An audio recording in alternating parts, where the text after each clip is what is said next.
Thank you very much. Thank you very much for having us here virtually today to talk to you about the Everyday Active workshop and share hopefully what you'll find some useful information, thoughts, ideas and resources and signposting that you can use back in your local communities. I'm Andrea Murphy. I'm Active Partnership Manager at Active Kent and Medway. I've been in a different variety of roles for about 18 years now, and we've certainly seen a shift from where we worked more in kind of traditional sport, probably getting sporty people more sporty, to where we are now in terms of very much around tackling inequalities and trying to support inactive people to get more active and just really build moving into people's everyday lives. I'm joined today by my colleague, Michelle Bird, who is our Health and Wellbeing Officer and will be presenting alongside me. And we also have two of my colleagues on the call, Yasmin, who is our Everyday Active Officer and plays a key role in our work in terms of supporting local communities to get activities onto the website that you'll see later, and also making some of those local connections. And also new to our team, Sarah, who will be leading on some of the social media and promotion around Everyday Active, which you'll also get to hear about later. Why are we here, really? I guess just turn the slide over for me. What it would be useful to do to start with is just in the chat, if you can just put a score of 1 to 10 in terms of, at the moment, how important you think it is to have conversations with people about being more active.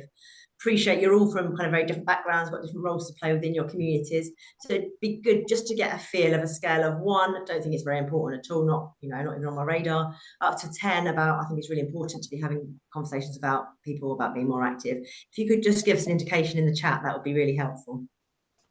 Thanks, Kerry.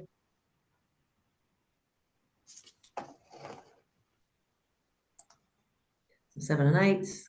Good to see. That's good. That's good.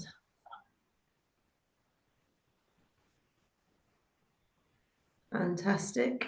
Well, that's good to see, and probably indicative of why you are also here today, because you kind of appreciate the importance of having the conversations, and hopefully we'll be able to help you with some of those conversations as we move forward.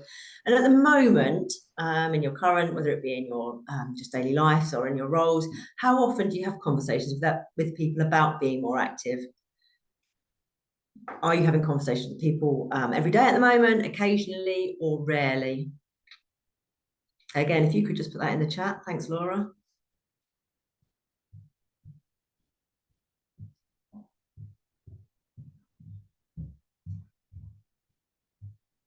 Thanks, Jill. Simon. A few occasionallys. There's a theme around occasionally or every day. Well done, Linda. Get the gold star. It's great to hear. Great. As I say, as we move through today, hopefully, we'll give you those kind of resources, hints, tips to support some of those conversations. And I think really all of us in our everyday lives, whether that be with ourselves, our family members, or just people we might meet on a daily occurrence, there is often an opportunity. Linda teaches dance, so that explains it. I had a recent example with a school mum who I don't actually know very well, doesn't know me in terms of the work I do or anything, just happened to ask her on the school run, how are you? Expecting the usual, I'm fine, thank you. And actually, she wasn't fine, and really wanted to talk. And so, but the conversation actually came around to physical activity because she started talking about how she used to run with her partner. They'd stopped doing that because he was now playing football instead, so she wasn't doing that anymore. So she then started to talk about how she now lived in a house, whereas before she was in a flat and she couldn't do online classes because it was too noisy. Started to recognise herself in the conversations that maybe she could start to do some online classes instead. So completely random conversation, but it gave me an opportunity to kind of share some thoughts and ideas around how she could become more active, and that was just asking a simple question around how are you. So that's useful to get just in terms of the starting point of where we're at. So just in terms of who we are the Active Partnership for Kent and Medway. There is 43 of us across the country. There is an active partnership covering each county. Some counties have some active partnerships cover more than one county. And we are basically a team that are predominantly funded by Sport England. We also get some funding from KCC Public Health, Kent County Council Public Health, and we also get a small contribution from our districts to support the work that we do. And ultimately, we're about getting more people more active more often and really trying to help people improve their lives through sport and physical activity, whether that be physical well-being, mental well-being, etc. We do now have a particular focus on the inequalities gap that exists. We know that people from lower socioeconomic groups, people with a disability or long-term health condition, people from culturally diverse communities are much less likely to be active. And so we are much more focused on those audiences and areas, targeting areas of greatest need. We've recently, well, it's a year in now, actually, launched a county-wide strategy. It's not our strategy, we coordinated it, but it's a county-wide strategy called Move Together, which is a kind of a local version of Sport England Uniting the Movement, which is a national strategy to try and get more people more active. And it really focuses on 5 key areas. It focuses on connecting communities and making it easier for people to be active within their local community. How can we break down some of those barriers? How can we make sure local sports clubs and other physical activity opportunities are well placed, are providing the right offer for people in those local communities? How can we get local communities to engage with them? How can we take activity into things that are already happening, whether that might be in an Age UK meeting, a WI meeting, other activities that might be happening in your local communities, other opportunities for us to take activity into that setting where people are already kind of meeting, feel confident and more comfortable. We're still continuing to support the sports sector in terms of making sure they come on this kind of journey with us and have the confidence, the knowledge, the skills to cater for a wide audience. We also have a focus on positive activities for young people, really trying to kind of look at physical literacy and how from a very young age we're starting to build movement and activity into their lives. How can we support schools to make sure it becomes more of the daily activity within the school, active lessons, that sort of thing. Health and wellbeing, a lot more work now being done around us connecting with health, linking in with social prescribing, other health partners, again, people that could be having conversations with people about being more active. And also active environments. So how can we work with the likes of planners to make it easier to be active in the local environment, whether that through walking routes, cycleways, encouraging more active travel. So looking at that bigger picture both strategically and at a local level in terms of how we can make it easier for people to build activity into their daily lives. A lot of our work is done with and through partners. We don't directly deliver a huge amount. Beyond the school games, we do deliver some events, but it's very much about supporting with funding, with about networking, helping to develop partnerships, and as I say, working with and through partners. We now have, and which I'm going to introduce you later on in this session, something called Everyday Active, which is really our flagship campaign in terms of the general public. I will talk about it more later, but that was set up both to help the likes of healthcare professionals and others, frontline workers who are having conversations with service users, but also to be a bit of a public-facing arm and to help people find out about local provision. But I will share more on that later. So just in terms of what we're going to cover today in the next hour and a half, what we hope is that you'll go away feeling kind of more confident about having conversations with your communities, with your friends, family, about the benefits of moving more in your everyday life, as I've said. Please, throughout, also consider yourself. Could you be doing more, or the different opportunities out there that you could be accessing? We're going to start off by looking at the what and why of physical activity. So exactly what are we talking about? Because I think even there are some barriers in terms of people automatically thinking I've got to go for a run, or I've got to go to a gym, I can't afford a gym membership. So what do we actually mean by physical activity? We'll touch on the national guidelines, how much should people be doing? Or start to explore some of the common barriers to staying active and ideas to address some of those barriers and to increase physical activity. We'll touch on funding and how you might be able to access some funding to help support your local communities with activities. As I mentioned, we'll show you Everyday Active and some resources that you can use and share, hopefully within your local communities, to help it make it easier for people to find out about opportunities. And then we'll just do a little bit around, so what next? How can we work together going forwards to help kind of maximise the opportunity and support communities to become more active? So hopefully that's okay with anyone. As I say, if you've got any questions throughout, please feel free to put them in the chat, unmute, and please do ask. And what we're hoping that we've got a little bit of an opportunity at the end to pick up with you as well and explore any further thoughts you've got. So for now, I'm going to hand over to my colleague, Michelle, who's going to take us through the next few slides. Thanks, Michelle. Yeah, hi, thank you, Andrea. So yeah, I'm Michelle Bird, the Health and Wellbeing Officer at Active Kent and Medway. So we're going to start off with what is physical activity. And before we go on to the next slide, please feel free to move your ankles around, do some bicep curls, do some squats at your desk if you want to, just to keep yourself a little bit active while we're presenting. Right, so the next slide, Andrea, if that's okay.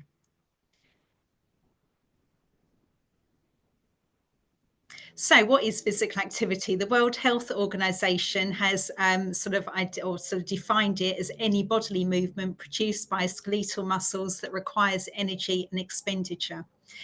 So the physical activity includes exercise as well as other everyday activities, which can be done as part of playing, working, active transportation, house chores and recreational activities. Now, I think it's fair to say that over the years, our lives have become busier, and so physical activity has sort of been engineered out of our lives a bit.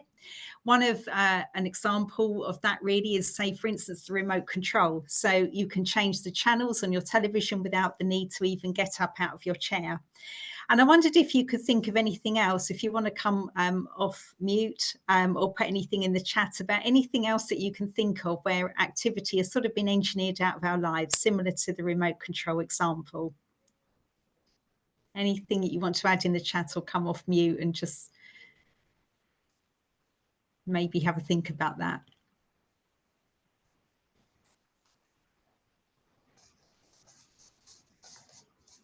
Let's just have a look in the chat and see what we've got here. Mobile phones, the telephone, yeah. Social media, constant phone use, cars, shopping. Yes, that's a good one. Good. They're good examples that you've put on here. I've got some things like, for instance, there's lifts and escalators rather than using the stairs. You've also got things like Uber Eats and Deliveroo. So not only can you, and which is the same in a way as the online shopping as well. So not only do you not have to go to the supermarket, walk around, carry something heavy, which the strength work is obviously very good for you, but you're not even chopping things up, standing up in your kitchen while you're doing it.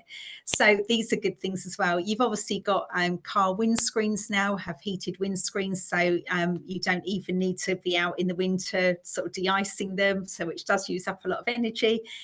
You've got electric toothbrushes, Ringo doorbells, so you don't even have to get up and answer your door. Artificial grass, so you're not mowing your lawn and moving with the lawnmower. And I think there's even now robot vacuum cleaners, which does actually sound quite appealing actually, but it does mean that you're not moving around as much. Okay, so the next slide, please, Andrea. So what is physical activity? Obviously, we've got quite a few different examples on this slide here, but we know that the terminology is important to get right. So words such as exercise, fitness and sport can be a bit intimidating for some people. It can put them off, doesn't always connect with people. So we know that if people make being active part of their everyday lives, and they're more likely to continue with it, and it's more likely to be sustainable. So we need to sort of look at exercise or physical activity as things that can be your household chores, whether it's doing some gardening, whether it's doing the hoovering, whether it's walking to the local shops, whether it's walking the children to school, those sorts of things that you can kind of incorporate in your normal life. So we don't want to put people off when we mention physical activity. And we don't necessarily want all people to feel that we're meaning sort of competitive sports and that kind of thing. So on the next slide, it's got why is physical activity important? And I wondered if you could just sort of add in the chat maybe what you think the benefits of being physically active. What do you get out of it? How do you feel when you do some sort of physical activity? So either come off mute or put a comment in the chat just to sort of give you sort of maybe think about it. Yep, Sarah, mental well-being, physical, yeah, makes you feel happier. Totally agree with that one. Good for your mental health, absolutely. Mobility, socializing. Yeah, I think socializing is a really, it does release endorphins that make you feel good. Lifts your mood, feel fitter. Yeah, these are all really great examples in here that you've put down in the chat. So flexibility, Yeah, and I think it does help you to focus better. We all try to encourage in our team to go out for a walk at lunchtime just to sort of get that focus back for the afternoon. Okay, so next slide, please. So the Chief Medical Officer in 2019 did actually indicate that if physical activity were a drug, that we would refer to it as a miracle cure due to the great many benefits or the great many illnesses it can prevent and help treat and the benefits of it. So it would be the most commonly prescribed medication. Next slide, please. So we can look on this slide and see that there are a lot of benefits to physical activity. And if we look on here on the green section, it will improve our mood, our self-esteem, our energy levels, social connection as well, healthy aging, which is really good, our brain function too. But importantly, when we look on the red side, we can see here that it reduces our stress, it can reduce anxiety, it reduces the chance of getting diabetes, cancer, dementia, depression. I mean, these are all things that we want to try and promote with the benefits of physical activity. And we do also know that there's been a lot of research, and I know Chris Whitty has done quite a lot of reports about how we need to go back to basics really with our health and well-being, and actually incorporate things such as physical activity to help us live a long and healthy life as we go forward. So the next slide, please. Thank you. So this is an infographic here, which gives us a little bit of information about how physical active people have lower health risks. And there's strong evidence base that being physically active can actually prevent or manage more than 20 different diseases. And you can see on here, there's just a few of them on this slide. But it does help our physical and mental health, and obviously can have a positive impact on our mortality.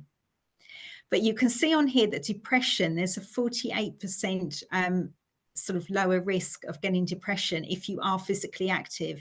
And I think this is particularly important right now as we're seeing the prevalence of mental health issues rise within our community. But obviously, if we go back to the slide that we had looked at with the red and green triangles on, you've got on here all the sort of stats on here about cognitive decline, 40% less chance of that. And you've got, where was the other one here? Bone fractures, again, 66% less risk of a bone fracture if you're more physically active. So I think the sort of statistics speak for themselves in terms of the benefits of being physically active on our health. So if we look on the next slide here. So we can see that there is a consensus statement that was produced by the new Physical Activity Risk Consensus, which indicates that the benefits of physical activity outweigh the risks, and it's also safe for people living with stable long-term health conditions. Now, there are 8 symptom-specific statements that have actually been written, and they are to support all types of healthcare professionals to have well-informed, personalised conversations with patients to effectively address their concerns about the impact of increasing physical activity on their symptoms.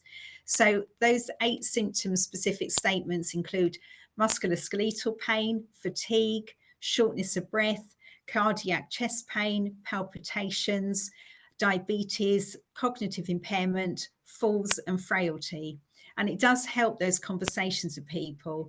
And Sport England actually worked with the Faculty of Sport and Exercise Medicine UK and the Office for Health Improvement and Disparities, and also the Royal College of General Practitioners to help develop these statements. So I think that this kind of does give that confidence really when people are having conversations with others about how benefits of physical activity do actually outweigh those risks. Okay, so the next slide, please. So, thank you, Andrea. So physical activity and well-being. How does it link to our well-being? As you can see here, there are the 5 ways to well-being, which are to connect, to be active, to take notice, to keep learning, and to give. And there is a 6th way of well-being, which also includes caring for the planet. So these are all really important things for us all to do to try and sort of improve our well-being generally. And if we take a simple example of, say, litter picking. So for instance, if you go out litter picking, you're connecting with your local community. You're being active because you're walking around your streets, your neighbourhood, your countryside, actually doing that litter picking. You're taking notice of what's around you. You're taking notice of your surroundings, the countryside, the way that the countryside interacts with the actual community, or whether it's just generally in the street. You want to obviously make sure that the area you live in is looking good and looking nice, and it's somewhere nice for people to live. You're learning lots of new things as well whilst you're out and you're doing something like litter picking, and you're giving your time by doing that. And more importantly, you are caring for the planet, looking after the sort of wildlife that's around, looking after your local neighbourhood. So that's just a simple example of how one activity can actually incorporate all those different ways of well-being. And now I'm going to pass you back over to Andrea to talk about the physical activity guidelines. Thanks, Michelle. Just before I come on to the guidelines, just for those that you like a few stats, just a few other things to mention that I was going to mention earlier, actually. Physical inactivity is actually the 4th greatest cause of ill health, with negative impacts on health, social and economic outcomes for both individuals and communities. It actually ranks 4th in the global burden of disease study, which causes more premature deaths than obesity. And it's actually responsible for 1 in 6 UK deaths, which is equivalent to smoking. The research and evidence suggests that one person dies of physical inactivity every 15 minutes, which really does highlight the importance of us encouraging people to build more activity into their lives. It's actually costing the UK 4.7 billion, the predicted evidence suggests, and that's just 1 billion to the NHS alone. And I think, as Michelle's highlighted, up to 40% of long-term health conditions can be prevented if everyone meets the guidelines, which I'm about to share with you at the moment. But I think it's also important to remember that we're getting people to take charge of their own independence, helping them to make sure they live longer, better, as Michelle's alluded to earlier, and continue to do the things they love for as long as possible. We know that from the research, that 1 in 4 people are more likely to be active if they're advised by a GP or a nurse, even if that's with quite a short intervention and discussion. But as trusted individuals to people in your local community, you've also got a huge role to play in terms of having some of those conversations and then being more likely to listen to a trusted individual. Or even if not on that occasion, if all of us are starting to have conversations and people are getting these little nudges from different angles, from different people speaking to them and telling them about the importance and the benefits to them and how it can enhance their lives, then all that can help to add up. I mean, ultimately, what we need is a cultural shift, and for physical activity to become the social norm. It's just what you do. You build it into your everyday lives, but we've got some way to go till we get there. But just in terms of looking at the guidelines and what people should be doing, I was going to put you on the spot and ask you what you think the guidelines are, but I've done that. I'm too late now. Put the slide up. So the Chief Medical Officer that we heard from earlier has a series of guidelines to inform us in terms of how much we should be doing. And ultimately, they're split into 4 areas. So they're around being active, about building strength, minimising sedentary time, and improving balance. Again, with the strength and balance even more important as we get older, to try and build that in to encourage and support our independence longer term. And so for adults, they're split into those 4 categories. And the recommendation is that someone achieves 150 minutes of moderate physical activity a week. The message used to be that people used to have to do 30 minutes 5 times a week, but that's no longer used, recognising that it's actually often useful to think about it, not useful to think about it in this way, but more to break it down into chunks. So thinking about it over the week, and it might be 10 minutes here, 2 minutes there, but it's about adding it up to that 150 over the course of the week, particularly for someone that's inactive. So suddenly tell them to do 150 minutes of activity a week, well, all we're going to do is put them off. So it's about how people can make small changes to build it in. The strength and balance elements are often those bits that often get forgotten about, and that's not necessarily doing specific strength and balance activities. It may be around doing a particular sport or other physical activity that builds it in as part of that activity. So 150 minutes a week is ultimately what we're arranging for, but let's talk to people about building it up slowly over the course and encouraging people to do strength and balance exercises at least twice a week. And that can be simple things that you do in your house with, some tins of beans and doing some bicep curls while you're watching the TV, doing some squats, walking up and down the stairs.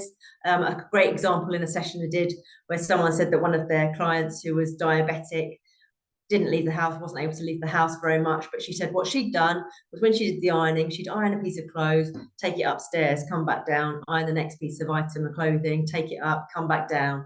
So increasing her activity while she was doing the ironing, which I thought was a great idea. So that's ultimately what we're looking to achieve.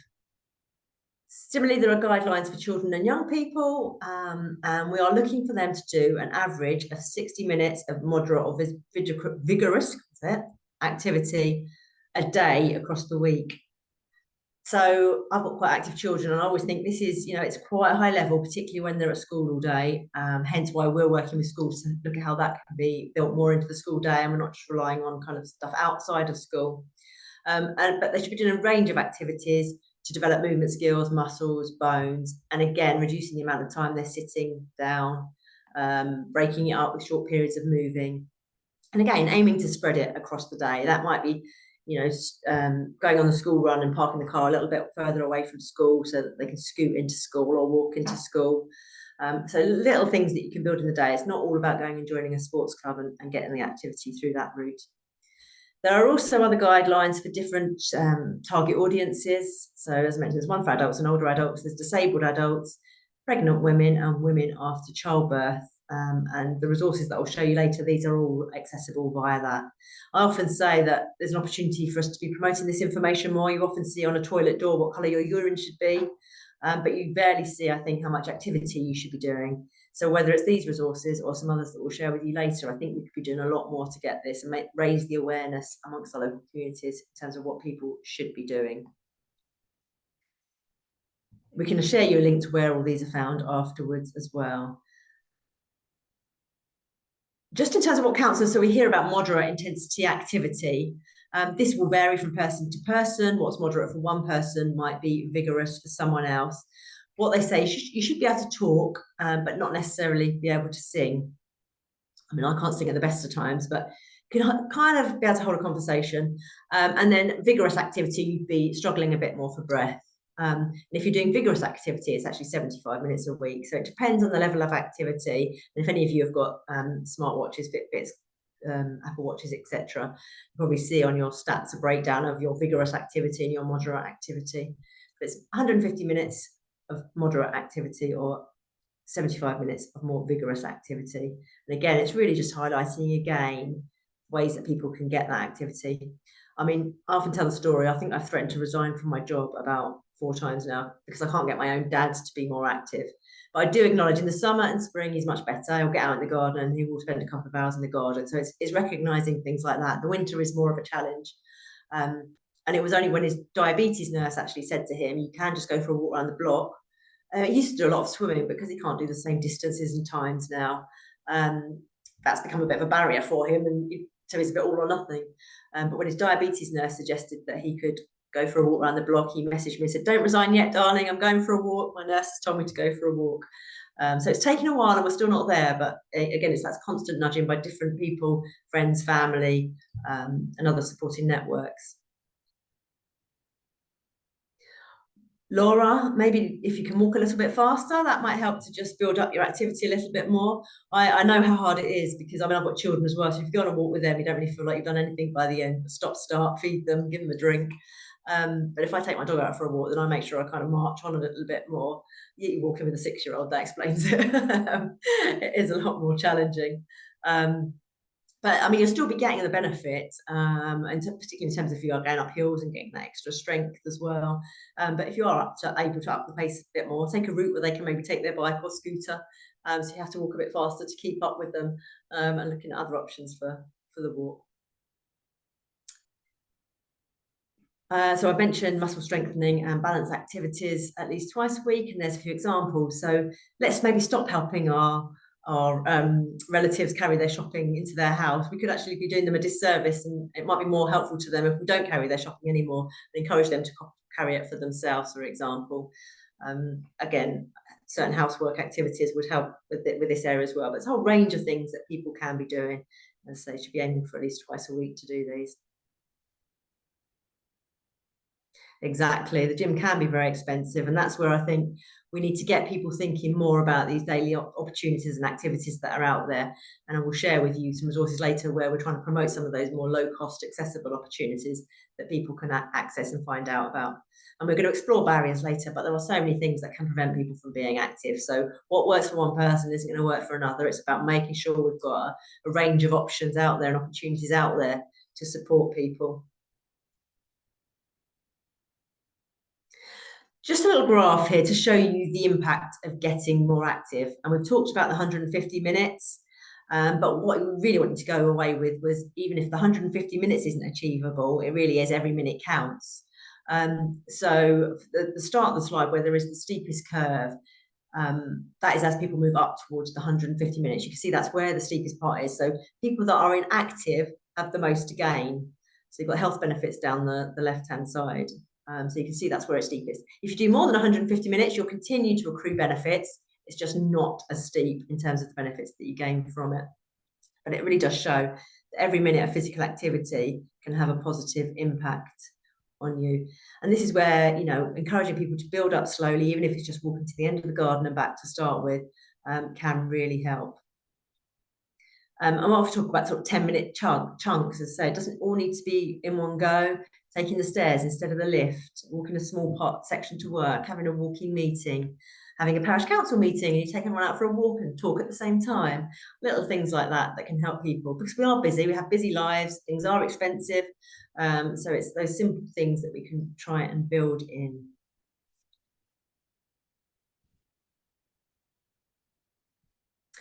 This is just looking a little bit about how inactive are we. As I say, we're costing the NHS quite a lot of money in terms of our inactivity levels. 1 in 4 women and 1 in 5 men in England are classed as physically inactive, which is doing less than 30 minutes of moderate activity a week. I didn't write this slide, but men are more likely than women to average 6 or more hours sedentary behaviour. Now, sedentary behaviour, some of you may have heard, is becoming known as kind of the new smoking in terms of the negative impacts it can have. And as Michelle's talked about earlier, our lifestyles are making us more sedentary. I mean, I can be at my laptop at home from 9 o'clock in the morning till 3 o'clock and barely moved. So it is about trying to make sure people building those simple breaks, those walking meetings, getting up during the ads to, not many people watch adverts these days, but to do some activities.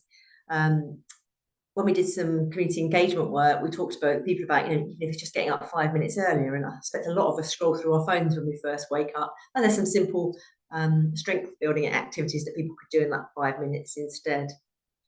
So we really need to focus on how can we reduce the excessive amount of daily sitting that people were doing, and just get them generally moving more.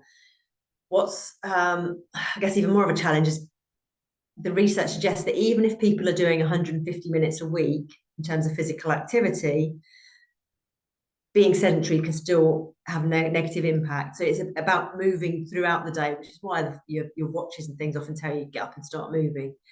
So doing the levels of activity is one thing, but you also need to make sure you're not doing long periods of sitting, which with the likes of TV, video games, social media, etc., I think you were doing increasingly more of. A movement snack, yeah, that's come up a few times actually, and also kind of the swapping behaviours. So like swapping, we're often talking about swapping one food for another or something, but it's about swapping behaviours. But yeah, I like the idea of a movement snack, taking a break or a different option. Just to briefly show you some of the data for Kent and Medway. This data came out in the last couple of months. It's an annual survey that's done across the country by Ipsos Mori, but it randomly selects people to complete the survey for adults, to find out how active we are, and see what the trends are. Needless to say, there was a massive dip in activity levels, COVID times, post-COVID, although a lot of people were obviously walking and cycling a bit more because that was all we could do at the time, but certainly post-COVID. So 63% of the county are currently achieving the 150 minutes a week, but that still leaves us with a large, well, almost 40% that aren't achieving the recommended levels of activity. So nearly 25% are doing less than the average of 30 minutes a week. And even within this is for the county as a whole, what you'll find is they're quite noticeable pockets of inactivity and differences across the county. So I think at the last data collection point, Sevenoaks, for example, was the most active in terms of nearly 69% were doing 150 minutes a week, whereas you look at somewhere like Dartford, I think they were the least active, down at 57%, doing the 150 minutes. Whereas if we looked at the inactive levels in Gravesham, 34% are not achieving the 30 minutes a week, compared to someone like Tunbridge and Mooring, which are nearer 19%. So there's big fluctuations across the county in terms of those levels. We also, if you look at the numbers from people with disabilities or long-term health conditions, or those in more deprived areas, there is quite a stark contrast in terms of the activity levels. You can see much more of a difference in terms of the numbers when you start to look at those groups. Hence why there's a lot more of a push now around tackling inequalities, helping to break down some of those barriers and making it people to be active. I think some of the latest data to come out of the Activity Alliance, who works to support people with a disability to be more active, 3 in 10 disabled people felt encouraged to return to activity after kind of the pandemic, and those that have returned are having less positive and inclusive experiences. So that was a report from a few years ago now, but that has helped to kind of encourage the push to make it, or to change that picture. So the less affluent, less likely to be active, and certainly culturally diverse communities are also less likely to be active, particularly around Asian and Black communities, who tend to have lower activity levels. So it's about us really trying to understand our communities and how we can address some of those barriers and encourage them. And there's some similar data. It's collected in a slightly different way through schools, but for children and young people, which again is quite depressing really in terms of the numbers that are achieving the 60 plus minutes a day on average across the week at 45%, and even over 50% of our population, children and young people, not achieving the recommended levels. I am now going to pass back over to Michelle, who's going to talk to you a little bit more about how we can help people to be more active. Yeah, hi, thank you, Andrea. Right, so yeah, how can we help people to be more active? And that's really sort of changing behaviours and creating positive habits. So it's listening, open questioning, things like that. So on the next slide, we can see that we've got on here the stages of behaviour change.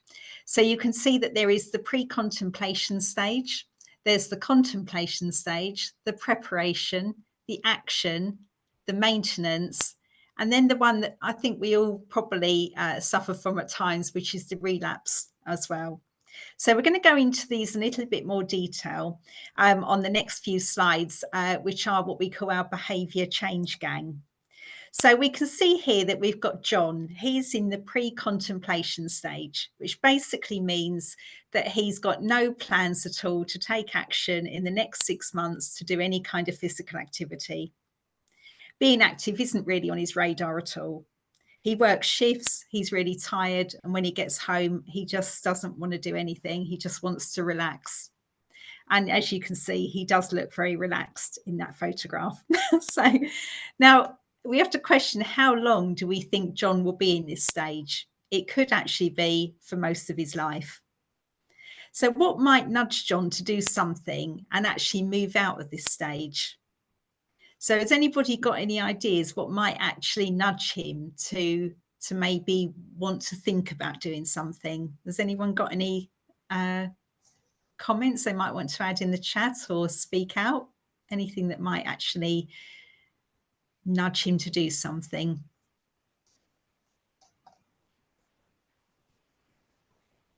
It's all gone.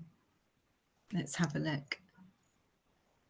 An illness of a relative caused by lifestyle. Yeah, ill health, children needing him to help them, a health scare. Yeah, Virginia, that's right.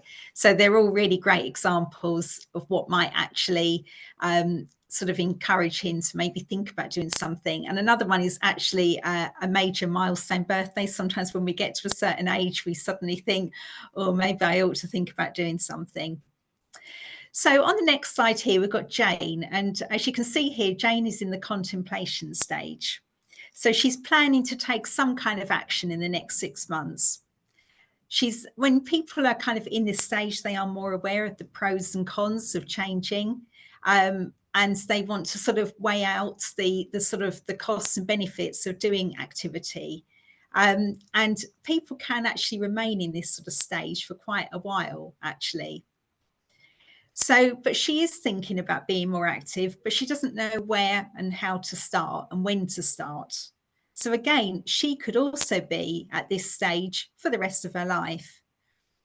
But again, what might nudge her to do something is probably the same as we had for John. So it could be that she actually does get a health scare, that she's had a health check at work and she's been told she's got high cholesterol, or someone might give her some advice, or maybe has already joined a club or some kind of activity and is encouraging her to do the same thing.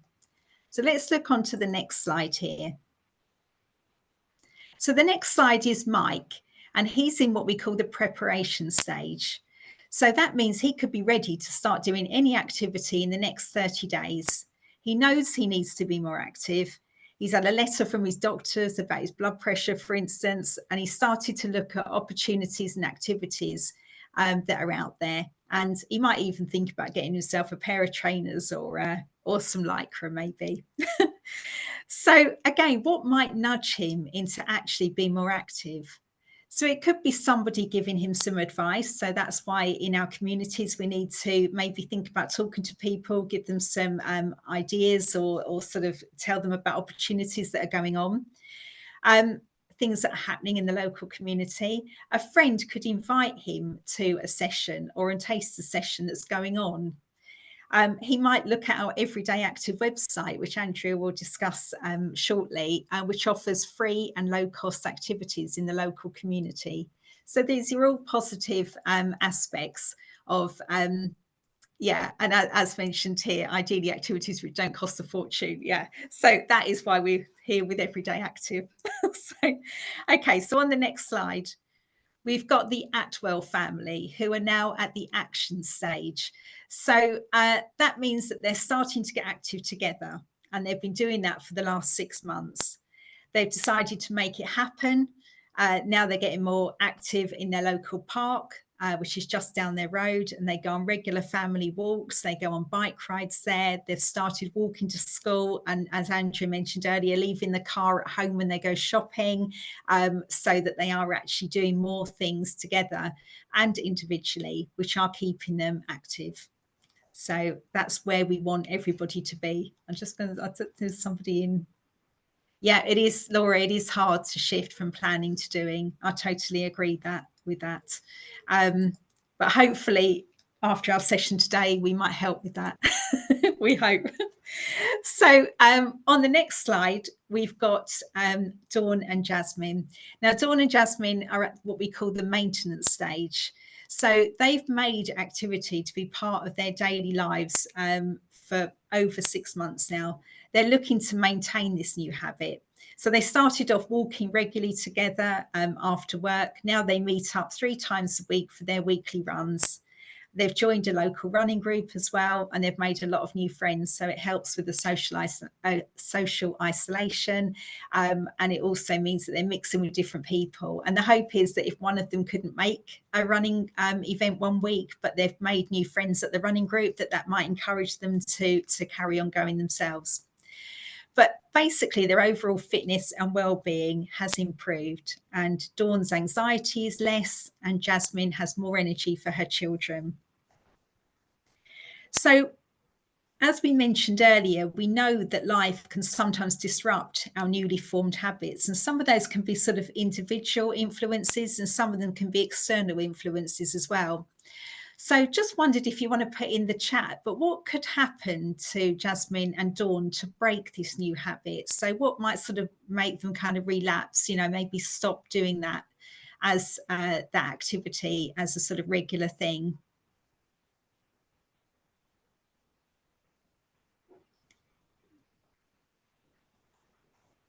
Yeah, an injury, a change in job. Yeah, they're good examples. Child having difficulties. Yeah, exactly. There are lots of different things that can actually influence or can sort of break that habit for some people. So you've mentioned some of those. So it could be a change in jobs. Maybe the run group times might change. Maybe the leader of maybe an activity that you're doing has changed and you don't like the new person that's doing it.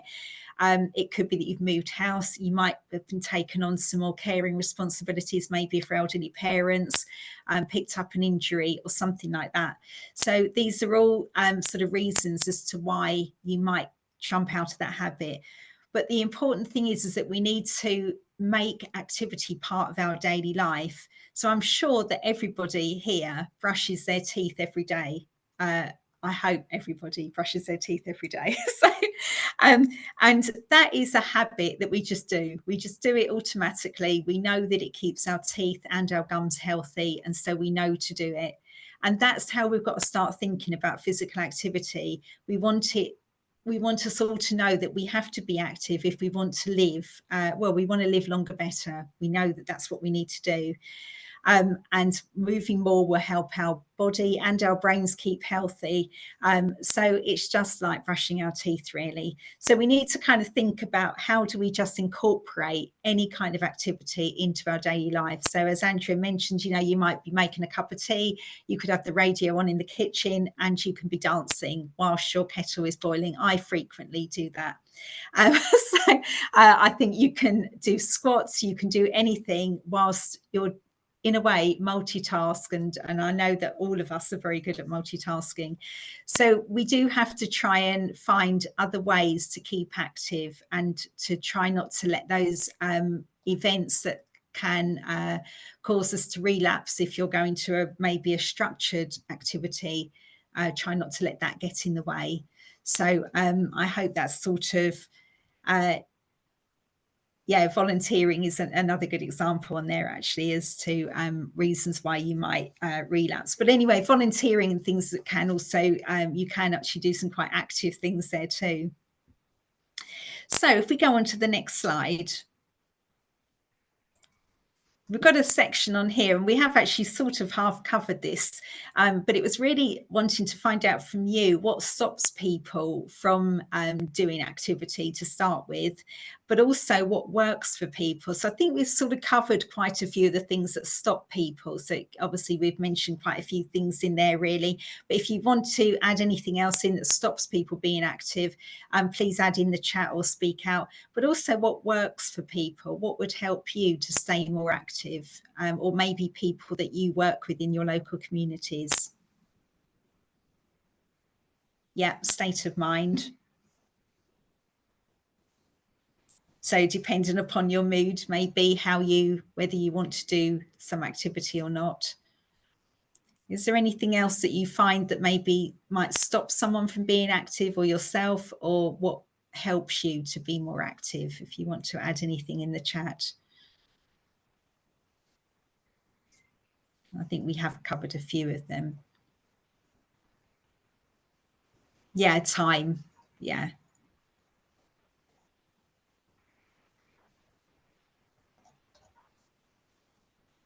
Yeah, having a dog helps. Yeah, that's a good working long hours. Yes. Just to pick up on the dog one, I used to promote this in these sessions quite a bit. Since having a dog, it's made a massive difference from me in terms of getting out and walking. But my dad, who I mentioned earlier, and my mum looked after my dog for 9 days at Easter. My dog's quite a big dog, needs a lot of walking, 18 walks. My dad didn't do one of the walks, not even to keep my mum company. So even having a dog, so now I'm thinking, I don't know if I should promote people getting a dog. Poor dog won't be walked.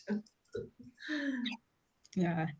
I mean, Virginia, the comment you made here about travel, that's if you don't have very good local transport to get to a class, if you know, for instance, if you live in a village, it can be quite difficult to do an activity.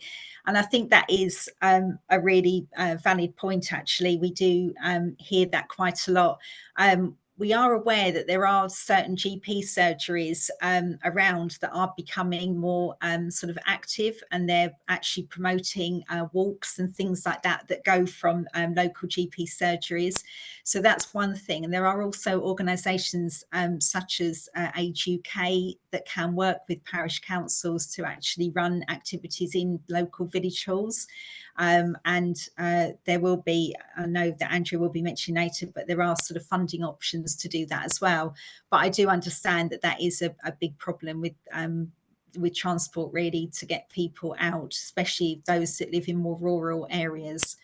But yeah, we've just got to kind of look at breaking down the idea that every day for adults it isn't fun unless it's a sport. Yeah.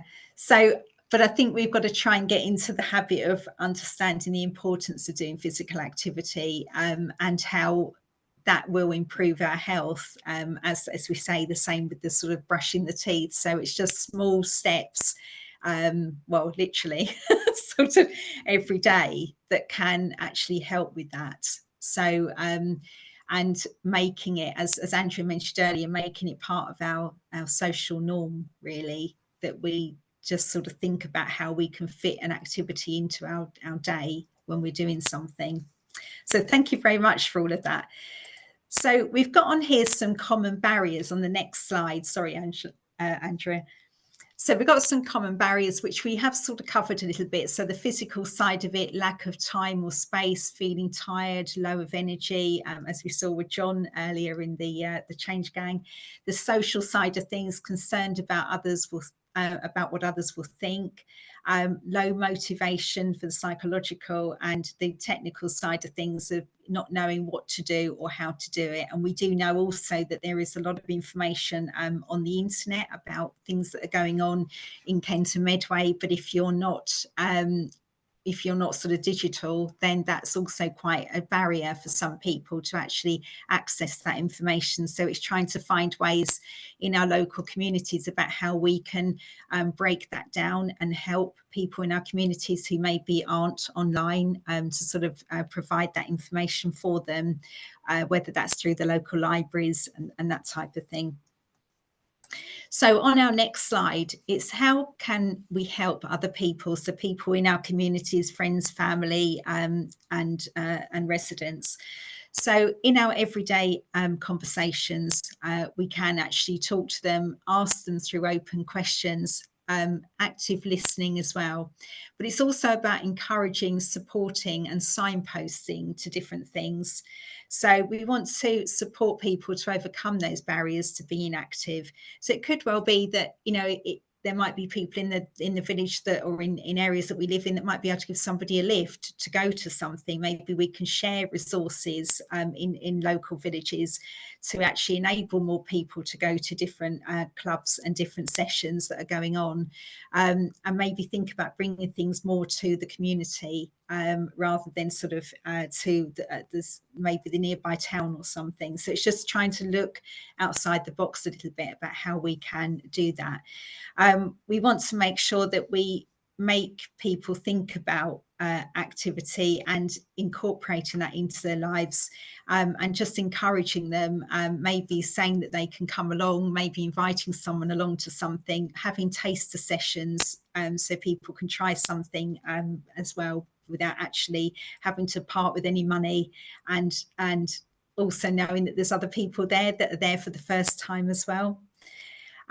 So as you know, there is a training program called Make Every Contact Count, which is an evidence-based approach to supporting healthy behaviour change through brief conversations. And there is a link to the training for that on our website, Everyday Active. So our next slide, please, Andrea. Thank you. So I don't know if any of you have heard of the EAST model, but it is a tool of behaviour change, and each letter stands for an element that we need to address in order to help each other change our behaviour, really. So we've got here the easy, which is the E, obviously. So we want to make sure that it fits into our lives. We want to reduce the hassle factor of the experience and to simplify those messages. The A is for attractive. We want to make it relevant and appealing. We want to incentivize people to start and reward them afterwards for doing it. The social side of it is use the power of social networks, whether that is a village notice board, whether that is online, whether it's social media, whatever that might be, whether it's talking to people. Deliver it in a place within normal boundaries. We want activity to become part of the social norm. We've mentioned that obviously several times. We want to encourage a commitment to others as well. And the timely, the T section, is it's to prompt people, you know, when are people going to be most receptive to that information? we need to be able to promote the immediate benefits and to help people to plan their actions. So it's sort of looking at where doing things where people feel comfortable to go, really. But the social norm is something, for instance, like in the Netherlands, cycling is the social norm. We all associate cycling in the Netherlands. If you go to Center Parcs on holiday, cycling is just what everybody does.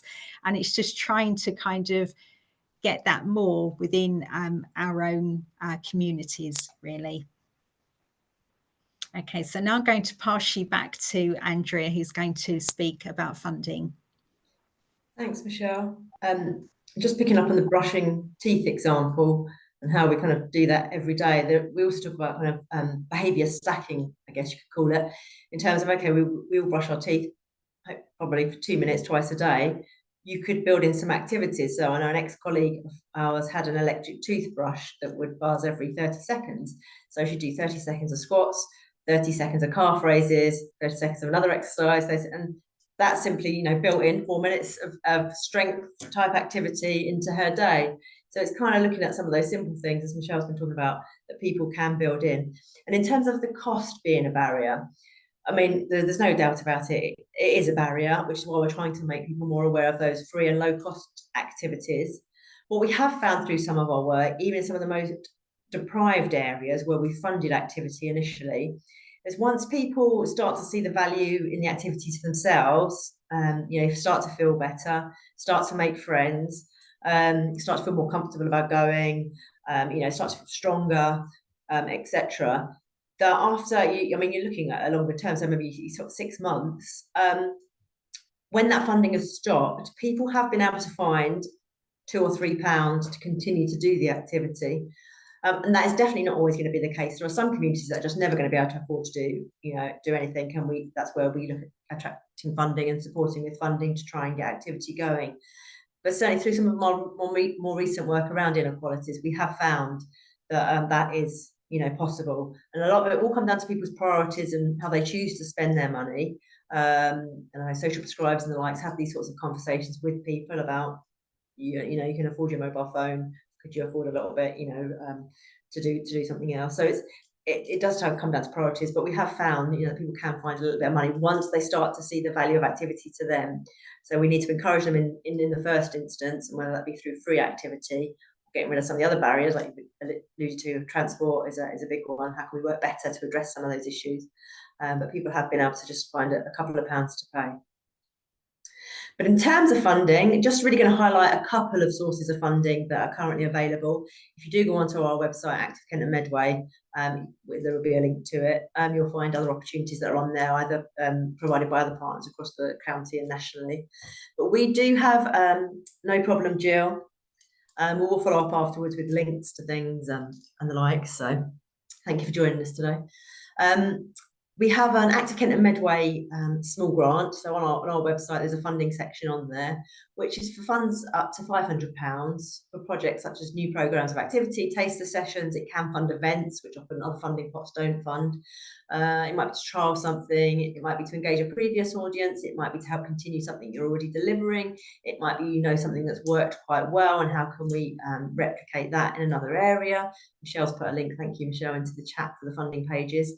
And that can cover anything really to deliver an activity. So whether it's to get in a coach or another facilitator to deliver the sessions, then you hire to market and promote your sessions, for some equipment. And we can fund through that up to 50% of the total project costs. And if you look at that, I would think, you know, look at your project costs in the broadest sense in terms of if you're providing volunteer support to help deliver the activity, make sure you factor some of those kind of non-financial costs into it as well to show your contribution to it to help make up that 50%. But that is available to any formally constituted not-for-profit organisation to provide local opportunities. And what we found is, even though it's quite a small amount, it can make a really, you know, a big difference in terms of engaging communities, starting people off on the journey to be active. So that initial engagement process. So please do get in touch if that's something you'd like to explore further. There's also recently launched by Sport England. They used to have a small grants programme. Recently launched the Movement Fund. And this is for grants of up to £15,000. but it is targeting on those areas of greatest need. And we can help you, but you'll need to go on the website there's a tool on there. I'm going to have to apologise in advance. I don't find it that easy to use, but to see if your area is in one of those areas of greatest need. But do give us a shout if we can help you with that. And if you are targeting these communities and reaching out and trying to encourage these communities to be more active. And again, that could cover many of the costs that we've just talked about, but for longer term, so you can get a longer term project running to help with sustainability. And particularly if you're looking across groups as well. So if you're maybe looking at carers in your area that are also from the deprived area or low income, who also have long-term health conditions, if there's multiple issues as well, they are looking to prioritise those particular things. So I say that's recently released. There's a link in there on the slide to go into the Movement Fund on Sport England's website. Again, please do get in touch if you'd like any further support with that. We can discuss opportunities. So now I'm just going to talk about resources that are available local to help you. And I was interested to see that in Birchington there's a leisure services directory. These are my words. I'd certainly be keen to talk to you about how we can maybe use some of that information to support what I'm about to show you as well. And I'm going to talk you through what is our Everyday Active campaign. Now I'm going to stop sharing in a minute and take you on to the actual website to show this to you. But basically this is produced on the back of some extensive community engagement work back in about 2018, so pre-COVID times, when there was starting to come out a lot more information about the inequalities. There was starting to come more information about the value and benefits of physical activity and how it could be helping people. But it was kind of all over the place. People didn't know where to look for it. People didn't know where to go to find out about activities. And there was the engagement work showed us that healthcare professionals, other frontline workers, weren't necessarily confident to have conversations with people about being active because they didn't know what the guidelines were. They weren't necessarily clear on the benefits. There's lack of confidence in terms of people with long-term health conditions, which the consensus statement that Michelle has talked you through is trying to help overcome. And there was a need to kind of pull it all together, and people wanted to see people like them in their local community doing activity. They wanted to be advised by trusted individuals, you know, about activities that they could do. And ultimately out of that became what is our Everyday Active campaign, which is a county-wide campaign that is about promoting low cost and free opportunities to adults and families. At the moment, the focus is on adults and families. We are in discussion around a children and young people offer, and is there something we can do to support that?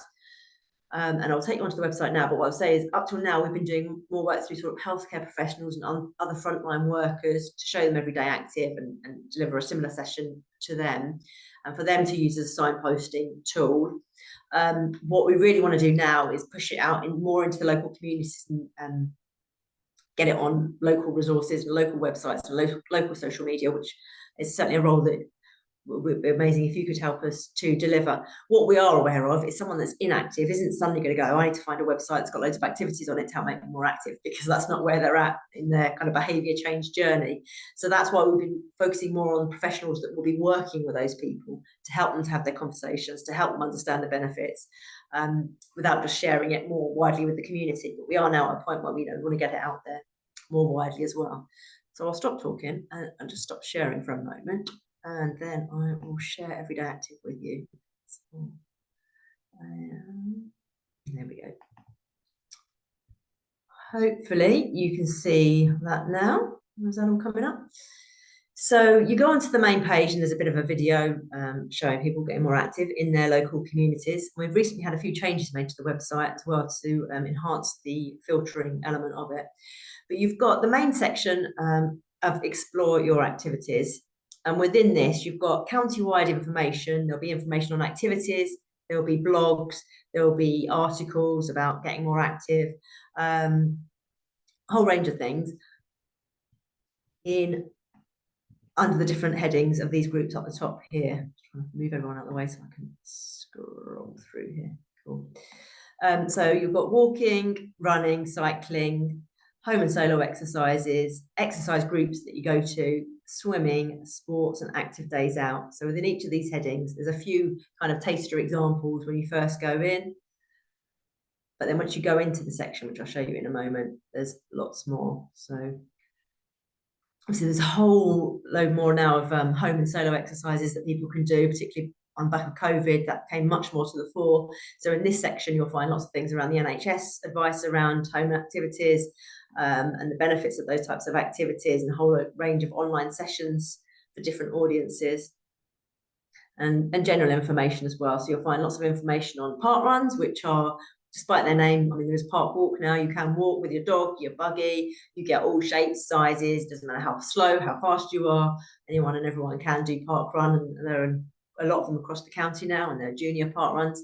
There's a lot of information here on a lot of a growing number of walking sports. So it's football, tennis, hockey, netball, rugby. There's a growing number of walking sports that people can do. There's a section on swimming, and then sports and active days out. So that's where you're kind of looking more at your adults and families, your easy bike rides, your accessible walks, those sorts of things. So I mean, go into one section for you. I'm going looking a bit more in walking. And then you get a whole, go this way. I'll go to it. This page is one of the new pages, but there's a whole ream of information in there around those things. What we've also got in there, what we learned through the community engagement work, is that people want to see people like them in their local communities doing activity. So we're building up a bank of stories of where people have used, real people in local communities have used sport and physical activity to benefit them in their daily lives, whether it be through, I mean, Rabia's story is around lifeguarding and getting the lifeguarding qualification to enable her community to be able to access swimming in the local community. There's stories of people with Parkinson's, people using it in their recovery from cancer, other long-term health conditions, mental health, showing how people in Kent and Medway have used it to support them. And we're growing this bank of examples.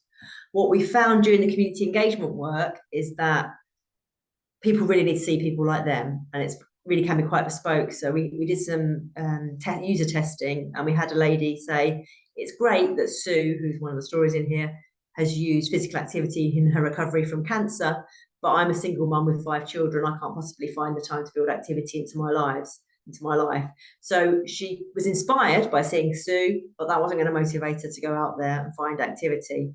So it's very much about working with an individual to find out how they could build activity into their daily life given their given circumstance. So we're trying to show as many stories as we can in terms of that. I will come back to your communities in a moment. What people can also do is go in and make a bit of a plan for themselves. So I won't go through any detail, but you can save things down from the website as you go through. And I've got a new laptop. Let's see if I've got some saved items in here. I've got a new laptop, so I don't have any in here, but you can save things down. And then you can make a bit of a plan for yourself. Or if you're sitting down with someone and it might be a family member or something, you might say, oh, why don't you go and find out a bit more about this, or why don't you read this article, or why don't you ring up and see about this activity. So you can make a bit of a plan for someone. And again, that was with kind of healthcare professionals in mind as well, that they might be able to, and social prescribers, in terms of helping to make a plan for someone to build activity in more. And we also have a partner hub where there is a wealth of growing information, and we're constantly looking at this and making sure it's user friendly, because it's growing all the time. But in here you can find downloadable resources. So there's a range of posters, flyers, postcards, etc. Promoting Everyday Active with QR codes to the website. I should also say, given the issue of digital exclusion that was alluded to earlier, we are also trying to make it more user-friendly in terms of printing off a particular activity. So we look to explore activities, so you could print off an activity and share that in your local area as well. But we've got a lot of resources in terms of signposting to the website and to the social media tools that this is supported by. So we're on LinkedIn, Facebook, Instagram, and X currently.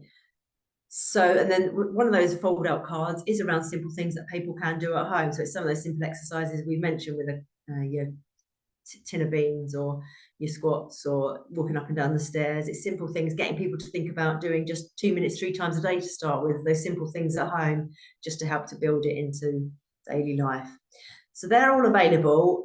Yasmin, who's on the call, will be more than happy, I'm sure, to send out copies of these to you so that you can share them in your local communities. We do also have a form you can complete and just submit to us That's easier to then be able to share the activities, the resources with you. The Partner Hub also has more information on other training opportunities. It has the guidelines that I mentioned earlier, so you can go in and print those off and put them up around. It has a range of resources, again, helping to inform people, grow knowledge, grow confidence in terms of the benefits and the values. So much coming out now. So I would just encourage you to have a look in your own time. And then what we've also done is we've got some health condition specific and disability specific pages. And with these, we're not trying to reinvent the wheel. There is a lot of information out there, but what we are doing is linking to where that information already exists. So for example, Versus Arthritis, Macmillan, Alzheimer's Society, they all have information on people with those long-term conditions and how they can build activity in and the sorts of activity they could be doing and would recommend. So we're simply making it easier for people to find out that information where it already exists. So that's for long-term health conditions, and similarly for disabilities, we've done something similar there. We also share other networks that are available both nationally and locally. So one to particularly mention, which is led by Michelle on the call, is our Live Longer Better network. And that's about bringing together organisations that support, well, it used to be more focused on 50 plus, but actually you can start living longer better at any age. And I think if you embed it from an early age, you're more likely to be active later in life, even if you relapse, as we've talked about. I certainly think if you're a child and you're active from young, you're more likely to come back into it. I think the evidence suggests similarly. But that's a network that you can get involved with other organisations that are trying to help people live longer better, improve independence, reduce health and social care costs, etc. Looking at how we can work together, connect people, have partnerships, provide opportunities together to help with that agenda. And that's actually a national revolution that is taking place. So you might well hear about Live Longer Better nationally.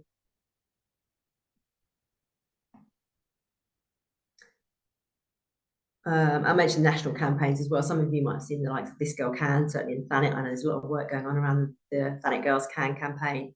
And also We Are Undefeatable, which is about, again, just showing people with long-term health conditions how they have managed their conditions with physical activity, showing things like it's okay to have a bad day, it's okay if you don't do anything, but don't let that become your norm.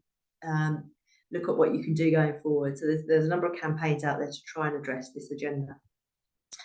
Now, probably of most interest is the Your Community section. What we've done in the Your Community section is try to provide those specific activities that are going on locally. And this is on the whole of Everyday Active, is kind of an ongoing, evolving, developing campaign. So any feedback or thoughts you have, we're always very happy to hear them. We want to make it work for everyone and anyone. You know, this is for some people to use across the county. It's not ours. We're developing it, but in connection with communities. And what we've got is what we're calling Everyday Active Champions in not quite all of the districts now, but we are actively seeking champions for all of the districts. So we've got a couple of gaps. If there's anyone on the call that would be interested in being an Everyday Active Champion, but ultimately what they're doing is helping to provide information and upload information to this website for us on what's going on locally, sharing resources locally in their communities, so the posters we talked about and the flyers, etc. But also being the face for Everyday Active in their local area. So if I just pick, let's go to Thanet. When you go into your local community page, you're getting a bit of an introduction in terms of who the Everyday Active Champion is. You can reach out to your champion. There's an email address that will connect you up to, and then the champion will provide a pick of the week and a recommendation. And then beneath that, lots of other activities that are taking place, and it'll also pull stuff from the main Explore Activities section on some of the articles and things about what's going on locally in that area. So it's opportunities, but also articles and blogs from people about the benefits and value of physical activity. So it will look slightly different in some of the communities. In Medway, for example, they've chosen to break it. I don't know if we've got any Medway from Medway on the call, but chosen to break down their section into the specific towns in the area, provide information by the specific towns, and then you'll go into those and you get more information. And what we've also been piloting with them is a children and young people element. So there is a section where people can go in and find out about children and young people activities. So activities for children and young people, just down here. And you'll go in, I think we're looking at somewhere like 400 articles on here at the moment. And as I say, this is forever growing and evolving. And if you know of activities in your local area, we would love to hear about them. We can either do that through the Everyday Active Champion, or we've got another form where you can submit activities and we can make sure it's uploaded onto here. We'll then share it via our social media mechanisms as well, share them via workshops like this with other partners, healthcare professionals and the likes, so they also know what's going on in their local area. One of the recent developments on the website is around a bit more filtering when people go in. So you can go in and personalize things a little bit more. So if you just want activities you can do on your own. We are in the process, it's quite new, so we're doing some more tagging behind the scenes. So keep coming back to this if you use this element, because it will be improving all the time as we do more tagging to make it more personal for people to find exactly what they're looking for. You can find it specifically in your local community, and then you can highlight the community you want to find the information in. That's a bit of a whistle-stop tour of that. I'll just stop sharing that and go back to the presentation.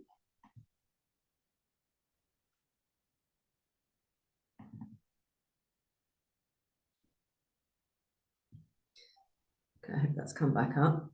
What we also have is what's called a web progressive app. We are in discussions about trying to get it onto the App Store, but there's a web progressive app. So basically, when you go onto it on your mobile phone, you should be asked if you want to, well, basically, essentially add it to your home screen. So then it will look like an app on your home screen. There's different, we'll share these slides, depending on whether you've got an Apple device or not, or an Android. Slightly different things you do, but it's very straightforward, and you can add it to your home screen so that you can get easy access to it. Now, without wanting to complicate things too much, we are also piloting an activity finder. So Everyday Active is very much about promoting low-cost, accessible opportunities to people. If you've got someone with a long-term health condition who hasn't done any activity for a long time, you'd send them to Everyday Active. But we are also very aware that there's lots of activities going out there for children and young people as well, lots of sports clubs, etc., who are all keen to promote their activities more, and for people to be able to find out about them. So we're also piloting an activity finder, which anyone can upload information to via something called Open Sessions or other booking systems. But again, we can provide you more information if you're interested in this. And Yasmin, who's on the call, will be more than happy to talk you through it. And again, you can filter on this as well by different ages and audiences and things, but it's very much work in progress, early days with it, and we're working with clubs and other providers to build up the bank of activities that are on here as well. So hopefully that all makes sense. Conscious of time, just to have a little think about what you will do next. I mean, you've heard about current activity levels and recommended levels, the vast array of benefits.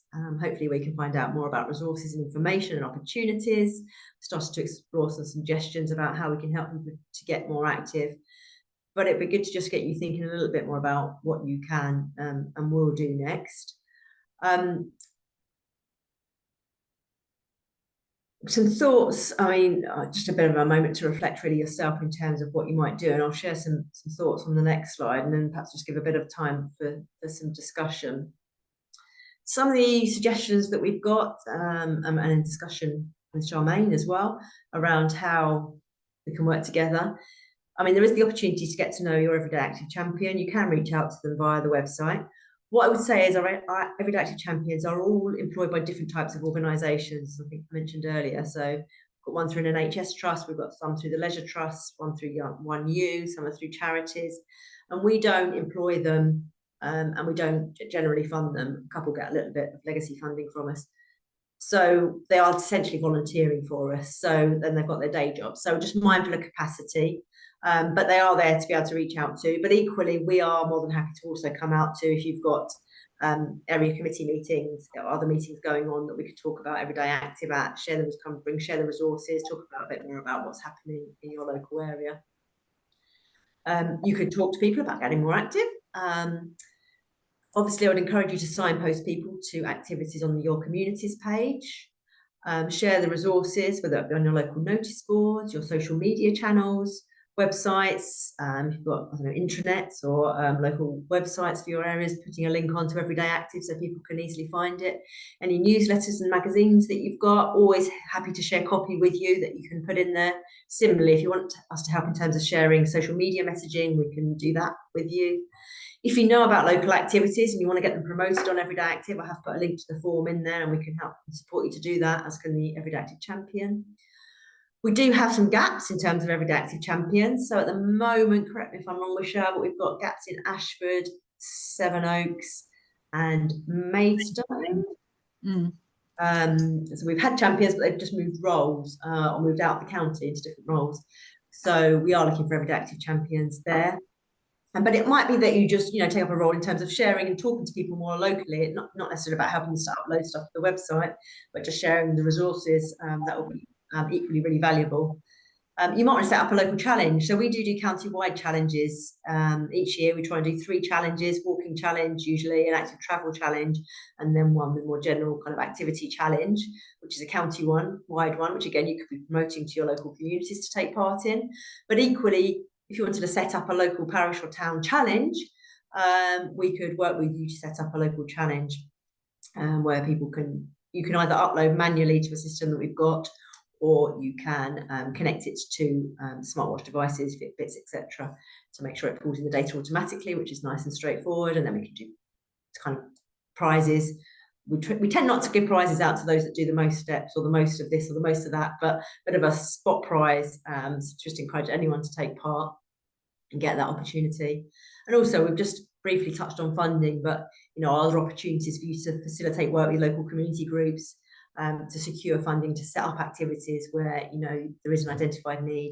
If transport is a real issue and you need to get something more locally, or funding to help address that transport barrier, or many other things that we said the funding can cover.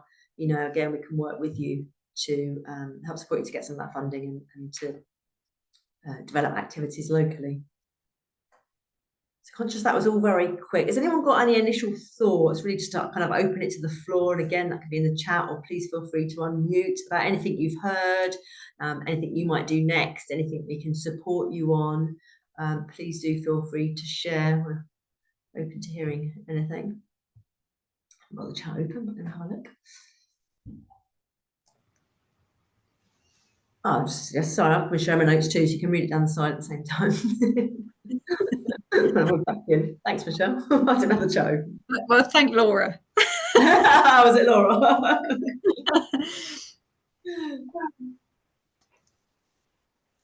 Yeah, I mean, we do have what we got here. So I think the next steps for Often will be to make residents aware of the resources. Yeah, so we would be very happy to send resources out to any parish councils. Obviously, quite a lot of us in Active Kent and Medway do live around the county, so actually you might not be that far from one of us. So we would be very happy to bring some things in, just so that you can sort of see them, maybe put them out in any social areas. Sorry, Kerry, you had your hand up. Yeah, thank you. We had a health and wellbeing survey at end of 23, beginning of 24, and we sort of gave over our parish assembly to it, and we raised some funds for health and wellbeing. And in our forward planning, we're looking to try and do something in the village that will get people coming along for, that the parish council can support. But I'm not sure we really know exactly what to do or how to do it and how to get people involved. And I just wondered if that's something you might be able to help us with. Certainly, yes. Always have to have a conversation about what the opportunities are, kind of, starting with the gaps are, what the need is that you've identified, and then how we might then be able to take the next steps in terms of addressing some of that, looking at the different opportunities that are out there.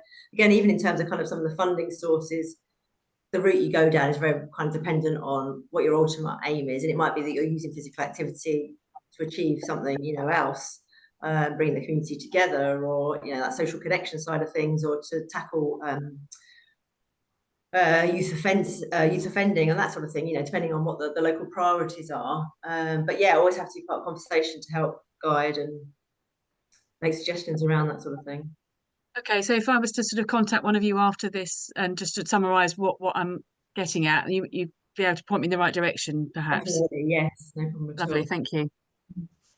Yeah, I mean, just an example of that, Age UK, for instance, they offer they have sort of coach or activity providers that will go into a village hall, and if you can get some funding for that, they can get somebody to come in, do free session for 12 weeks, for instance, every other week, maybe, for residents to come along and do strength. And in fact, I think the thing was called steady actually I had a leaflet earlier on. What was it called?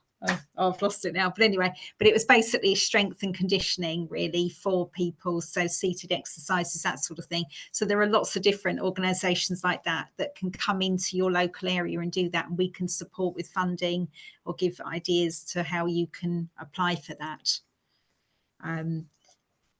if that helps. But yeah, just email myself or Andrea.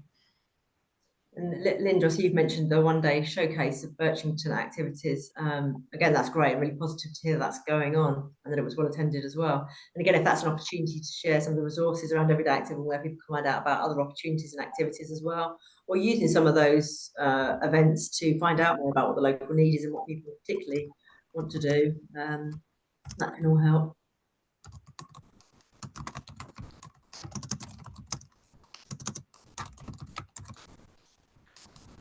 Yeah, sure. We'll make sure we send out links to everything we've mentioned, post session as well as the slides. And someone's asked about the slides.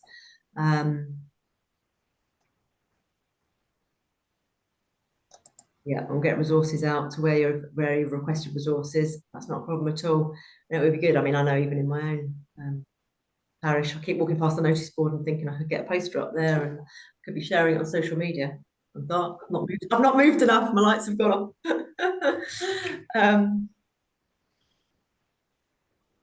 So yeah, all of that would be really helpful.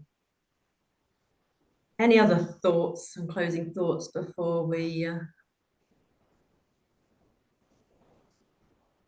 What we're just going to ask at the end is just to get your thoughts now, really, in terms of how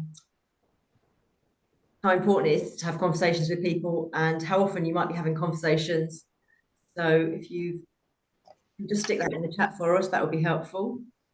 So the scale of 1 to 10 again, and then how often, every day, occasionally, or rarely, that would be great.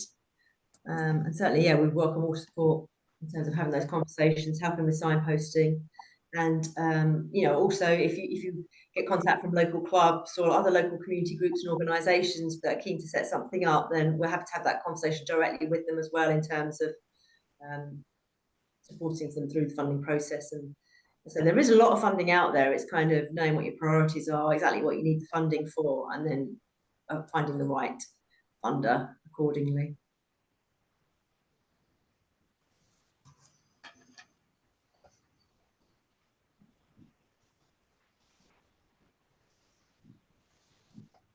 I think the last slide was really just to remind yourselves as much as anything of the 5 ways, / 6 ways to wellbeing in your daily lives as much as anything, as well as the communities that you're supporting, because it is really important, particularly through the challenging times we've all had of recent years. There is a QR code for a feedback survey, which would be really helpful if you could complete for us, but we'll send that out to you post the session, given that conscious at the time. Has anyone got anything else that they would like?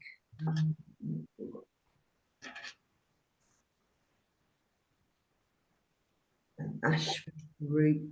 Was that you, Michelle? Did you mention an Ashford group? No, sorry, what was that? The Ashford group? Yeah.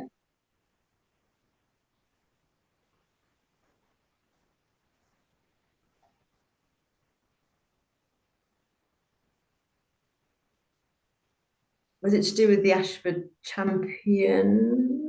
I don't know. No, I'm struggling through.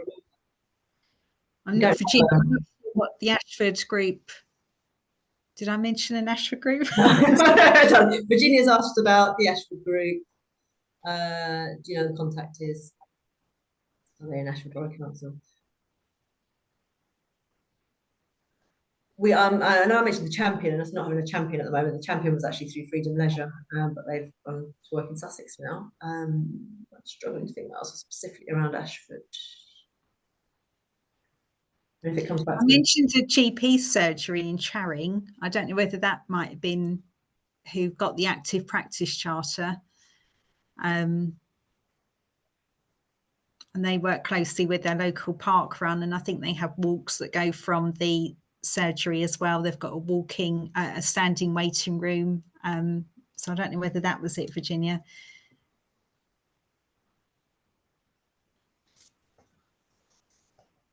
Right, that was that, I think, Michelle. Oh, it was. Oh, okay, yeah. So it was so it was Charing GP surgery, and they also work with I think are they in the same primary care group as the one in Tenterden, because I think they're doing a similar beginners to runners scheme there, which we promoted actually through Live Longer Better, so our network.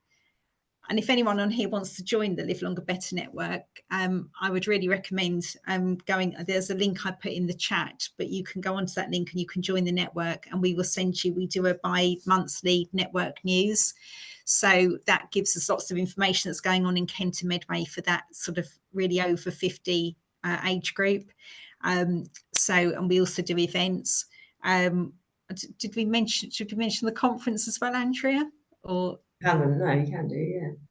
Yeah, we have in Active Kent and Medway. We've got a conference on the 16th of October this year at Detling. So we haven't, the bookings aren't open at the moment, but if you'd be interested in coming along to that, we can obviously send a link, maybe send that via Charmaine or Laura. So if anybody would like to come along, so that's a good opportunity to meet with lots of people in that field of activity, charities as well, in the local area that you might want to network with, and obviously people there will probably be there from Age UK as well, and all other organisations like that, children and young people. It's the whole children, young people and adults as well, so it covers everything, and it is face to face as well, so you will actually meet people. And there probably will be a little bit of activity there as well, but nothing like a Zumba class. It's just a sort of It's just a good opportunity just to hear from others about things that are working in their communities and projects that have gone down particularly well and how they've gone about it, and yeah, showcasing some examples. Yeah. So no, but I will send out information, Virginia, to you, and I think there was a couple of others who mentioned it as well in the chat. So we will make sure we get some resources sent out just to give you some examples of what's available. Any more? Otherwise, I hope you found it useful. As I say, we'll share that and all our contact details. So yes, I'm more than happy to pick up with you on anything you want to discuss further. Invite us to meetings. Always happy to get out and about and see people in the local communities and support where we can. Yeah, and I think as a few of you had mentioned the similar things, I know Kerry, you did as well. If we send an email out with the slides, we can put details in about funding, about maybe organisations like Age UK, the information about our conference, so we can put that all in the same email so that you've all got the same information there and resources too.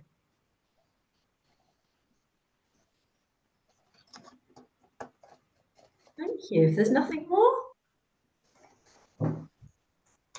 thank you for your time, and I hope you found it